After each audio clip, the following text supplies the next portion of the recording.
Bridget from Wicker again. I know the last time we spoke, we talked about Martin Luther King and civil rights. And civil rights is still very important. It's about fairness in services between people and fairness and opportunities in our country. For example, if the fire department is a department that protects our right to safety. That's why they go out and put out fires everywhere they are. The ambulances and the hospitals, they come out and they pick up people who are in trouble or who are hurt, and they bring them into those hospitals and treat them because people have a right to health. And then there's also public schools, a right to education for everybody. So you see, those are all civil rights, rights to safety, rights to health, and right to education. But today we're going to talk about our right to health, because why are we all indoors these days? COVID. So I wanted to give you guys a couple of pointers on some things you can use if you need to. Now, I know masks are a big deal, and it's because as we wear masks, we are basically respecting each other's right to health. And we have to do that together if we're going to beat this. So, let's say you don't have a mask, or you don't have a spare.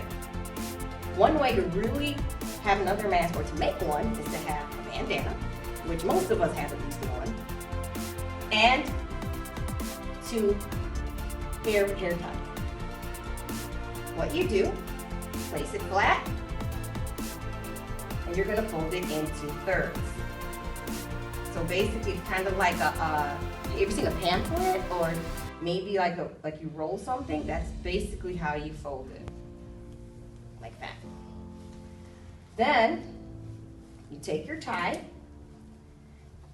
and you pull it over the end. Take the other tie, pull it over the end,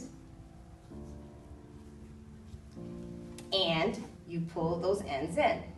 Now see, I just pulled that, right? And I pulled this end. Then you put it on your face. And now you have a spare mask. This is really fun and easy to use if you have to. If you don't, you can just carry it around. It's not going to take up a lot of space. Now, the other thing that some people are still having problems with keeping, or at least carrying, is hand sanitizer gel. This is a really great idea if you want to make some just for your house, and then you can take those little bottles out wherever you go. Think of it this way. For every 2 parts of alcohol, you have to put in 1 part gel. Let me give you an example. Let's say we have 1 full cup of alcohol. So that means that's 1 whole cup. So you're gonna make it 3 parts. So 3 parts would be a half a cup of the gel. 2 1/2 cups and 1/2 cup.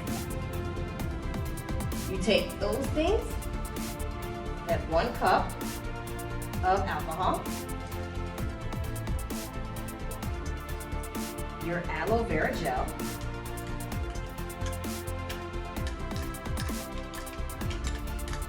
okay, all that out, gets a little just gel, and you mix it, and you mix it. And what you're trying to do is sort of dissolve the gel so that it mixes evenly. And as you keep mixing, you'll start seeing it all start to harden slightly. And that's when it all becomes a gel.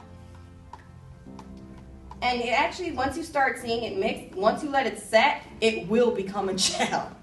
It'll actually look like this. So I have this big jar, right? But I can take this and put it in a smaller bottle, or I can use this at home when I need to. Like, I know I have one of these in my kitchen because that's when I'm really doing stuff, and sometimes I just want to, I want to just feel better and put that on. and you can just have it there at home or put it into smaller jars. So as you can see, there's always homemade ways to try to stay safe, to respect your civil right to health and other people's civil right to health.